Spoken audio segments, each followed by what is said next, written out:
Segunda Crônicas, capítulo 21. Josafá morreu e foi sepultado nos túmulos dos reis na cidade de Davi, e o seu filho Jorão ficou no lugar dele como rei. Jorão, filho do rei Josafá de Judá, tinha 6 irmãos, que se chamavam Azarias, Jeiel, Zacarias, Azarias, Micael e Cefatias. Josafá deu a eles muitos presentes de prata e ouro e objetos de valor, e a cada um entregou o governo de uma das cidades de Judá que eram protegidas por muralhas.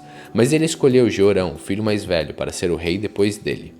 Quando se tornou rei, Jorão se firmou no poder e então mandou matar todos seus irmãos e também algumas das altas autoridades de Israel.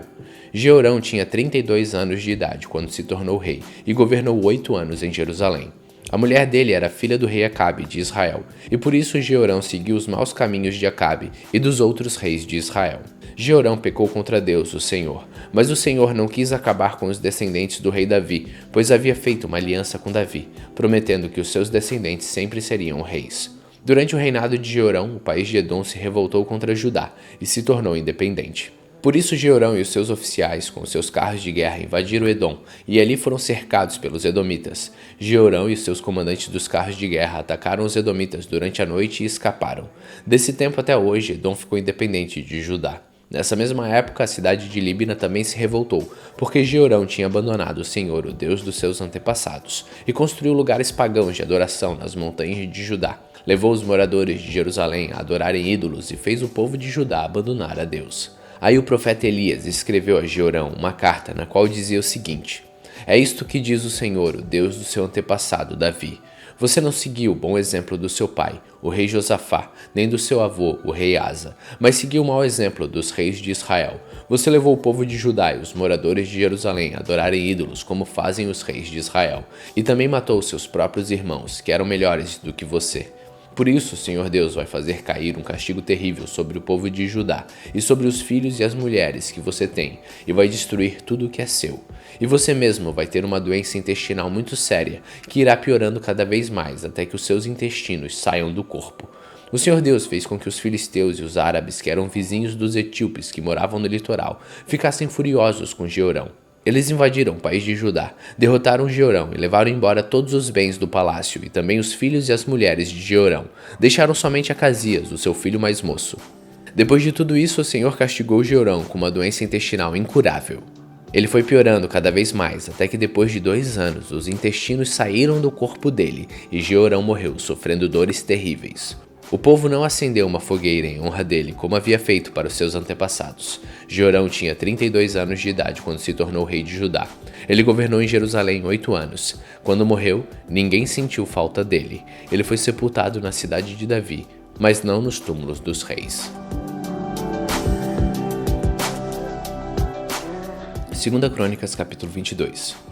Os moradores de Jerusalém puseram Acasias, o filho mais moço de Jorão, como rei no lugar do seu pai. Isso porque o bando de árabes que havia invadido o acampamento tinha matado todos os filhos de Jorão, menos Acasias. Assim Acasias se tornou rei de Judá, aos 22 anos de idade. Ele governou em Jerusalém 1 ano. A mãe dele se chamava Atalia e era filha do rei Acabe e neta do rei Onri de Israel.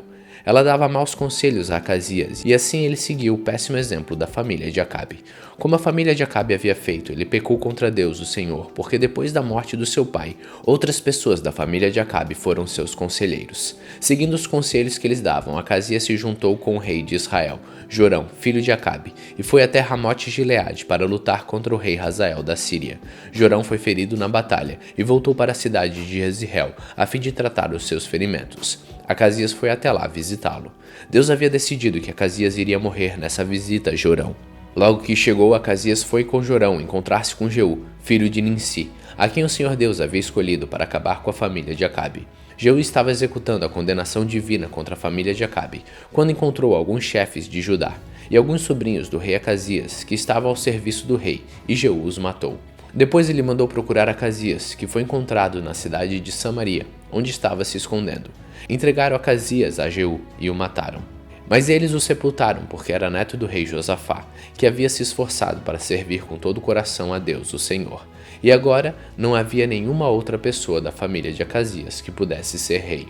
Assim que Atalia, a mãe do rei Acasias, soube da morte do filho, deu ordem para que todas as pessoas da família real fossem mortas. Somente Joás, filho de Acasias, escapou.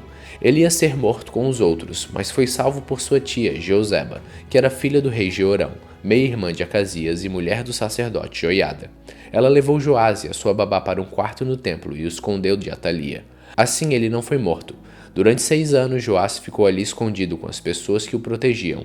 Enquanto isso, Atalia governava o país.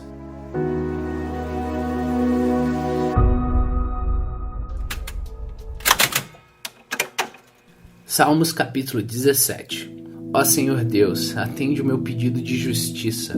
Escuta o meu pedido de ajuda. Ouve a oração que eu faço com sinceridade.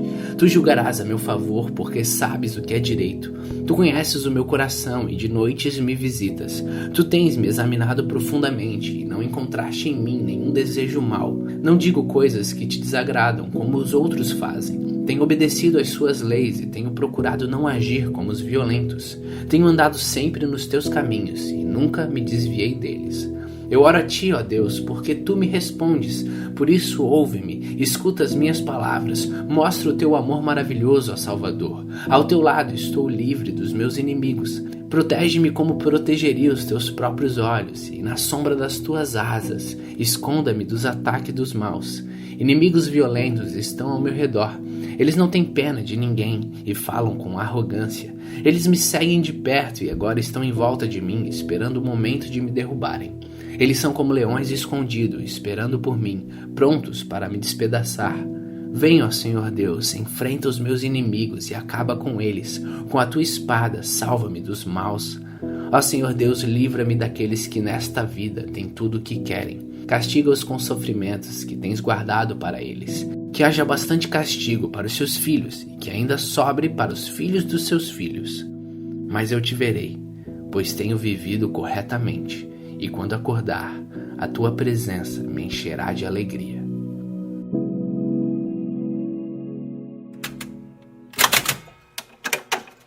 Mateus capítulo 25.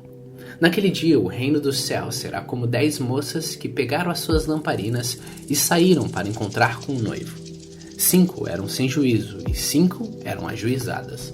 As moças sem juízo pegaram as suas lamparinas, mas não levaram óleo de reserva. As ajuizadas levaram vasilhas com óleo para as suas lamparinas. Como o noivo estava demorando, as 10 moças começaram a cochilar e pegaram no sono. À meia-noite se ouviu este grito: "O noivo está chegando! Venham encontrar-se com ele!" Então as 10 moças acordaram e acenderam as suas lamparinas. Aí as moças sem juízos disseram às outras: "Deem um pouco de óleo para nós, pois as nossas lamparinas estão se apagando." "De jeito nenhum", responderam as moças ajuizadas. "O óleo que nós temos não dá para nós e para vocês. Se vocês quiserem óleo, vão comprar." Então as moças sem juízos saíram para comprar óleo, e quando estavam fora, o noivo chegou. As 5 moças que estavam com as lamparinas prontas entraram com ele para a festa do casamento, e a porta foi trancada. Mais tarde as outras chegaram e começaram a gritar: "Senhor, Senhor, nos deixe entrar." O noivo respondeu: "Eu afirmo a vocês que isto é verdade. Eu não sei quem são vocês." Jesus terminou dizendo: "Portanto fiquem vigiando, porque vocês não sabem qual será o dia e a hora." Jesus continuou: "O reino dos céus será como um homem que ia fazer uma viagem. Ele chamou seus empregados e o pôs para tomarem conta da sua propriedade. E lhes deu dinheiro de acordo com a capacidade de cada um. O primeiro deu 500 moedas de ouro, o segundo deu 200, e ao terceiro deu 100. Então foi viajar. O empregado que tinha recebido 500 moedas saiu logo, fez negócios com o dinheiro e conseguiu outras 500. Do mesmo modo que havia recebido 200 moedas, conseguiu outras 200. Mas o que tinha recebido 100 moedas saiu, fez um buraco na terra e escondeu o dinheiro do patrão. Depois de muito tempo, o patrão voltou e fez um acerto de conta com eles. O empregado que havia recebido 500 moedas chegou e entregou mais 500, dizendo: "O senhor me deu 500 moedas. Veja, aqui estão mais 500 que eu consegui ganhar." "Muito bem, empregado bom e fiel", disse o patrão. "Você foi fiel negociando com pouco dinheiro e por isso eu vou pôr você para negociar com muito. Venha festejar comigo." Então o empregado que havia recebido 200 moedas chegou e disse: "O senhor me deu 200 moedas. Veja, aqui estão mais 200 que consegui ganhar." "Muito bom, empregado bom e fiel", disse o patrão. "Você foi fiel negociando com pouco dinheiro e por isso vou pôr você para negociar com muito. Venha festejar comigo." Aí o empregado que havia recebido 100 moedas chegou e disse: Eu sei que o senhor é homem duro, que colhe onde não plantou e junta onde não semeou. Fiquei com medo e por isso escondi o seu dinheiro na terra. Veja, aqui está o seu dinheiro. Empregado mau e preguiçoso, disse o patrão. Você sabia que colho onde não plantei e junto onde não semeei. Por isso você devia ter depositado meu dinheiro no banco, e quando eu voltasse receberia com juros. Depois virou-se para os outros empregados e disse: Tirem dele o dinheiro e deem ao que tem 1000 moedas. Porque aquele que tem muito receberá mais, e assim terá mais ainda. Mas quem não tem, até o pouco que tem será tirado dele. E joguem fora, na escuridão, o empregado inútil. Ali ele vai chorar e ranger os dentes de desespero. Jesus terminou dizendo: Quando o Filho do Homem vier como rei, com todos os anjos, ele se levantará no seu trono real. Todos os povos da terra se reunirão diante dele, e ele separará as pessoas uma das outras, assim como o pastor separa as ovelhas das cabras. Ele porá os bons para a sua direita e os outros à esquerda. Então o rei dirá aos que tiverem à sua direita: Venham, vocês são abençoados pelo meu Pai. Venham e recebam um reino como meu Pai preparou para vocês desde a criação do mundo. Pois eu estava com fome e vocês me deram comida, eu estava com sede e me deram água, eu era estrangeiro e me receberam na sua casa, estava sem roupa e me vestiram, estava doente e cuidaram de mim, estava na cadeia e foram me visitar. Então os bons perguntarão: Senhor, quando é que foi que o vimos com fome e lhe demos comida, ou com sede e lhe demos água? Quando foi que vimos o Senhor como estrangeiro e o recebemos na nossa casa, ou sem roupa e o vestimos? Quando foi que o vimos o Senhor doente na cadeia e fomos visitá-lo? Aí o rei responderá: Eu afirmo a vocês que isso é verdade. Quando vocês fizeram isso ao mais humilde dos meus irmãos, foi a mim que fizeram. Depois ele dirá aos que estiverem à sua esquerda: Afastem-se de mim, vocês que estão debaixo da maldição de Deus. Vão para o fogo eterno, preparado para o diabo e os seus anjos. Pois eu estava com fome e vocês não me deram comida. Eu estava com sede e não me deram água.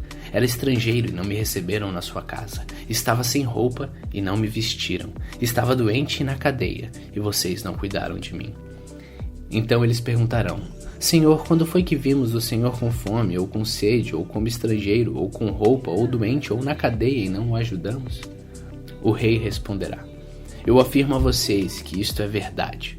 Todas as vezes que vocês deixaram de ajudar uma dessas pessoas mais humildes, foi a mim que deixaram de ajudar.